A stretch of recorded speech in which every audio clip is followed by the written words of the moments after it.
භාග්‍යවතුන් වහන්සේට රත්තරන් ඇඳක් සයනයක් ඒ ධාතු ගර්භය තුල තියෙනවා.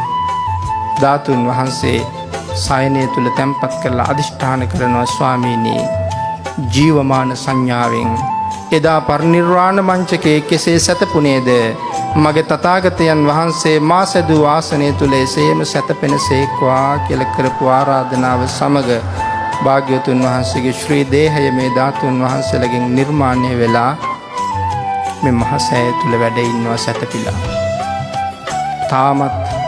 තාමත් ෂඩ්වර්ණ රශ්මිය මහසෑය ඇතුලේ ඒ විදිහටම විහිදෙනවා. ඉන්නතුනේ කොහොමද වැඩ ඉන්නේ? අපි මහසෑය වඳින ගාථාවක් තියෙනවා. මේ සදහැවතුන් හැමෝටම පාඩම්. සයින්සු යස්මින් සුගතස්ස ධාතු නිම්මාය රන්සුජ්ජල බුද්ධ රූපං නිම්මාය රන්සුජ්ජල බුද්ධ රූපං නිර්මාණය වුණාහ තථාගතයන් වහන්සේගේ ස්වර්ණ වර්ණ වූ තථාගත ශ්‍රී දේහය.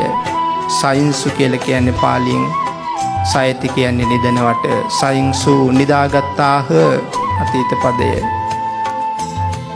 ඒ තථාගතයන් වහන්සේ දකුණට පයලා උතුරට හිසලා බටහිරට මුහුණලා තථාගතයන් වහන්සේ මහසෑය තුල සැතපුණාහ කියන කාරණාව කියලයි අපි මහසෑය වඳින්නේ. ජීවමාන සංඥාවක් අරන් වඳින්න හැම වෙලාවෙම මේ මහසෑයේ කුලියට වැඩ කරපු අය පවා මේ වෙලාවේ ඉන්නේ දෙව්ලොව කියලා දෙව්ලොව වඩින මහරහතන් වහන්සේලා සඳහන් කරනවා.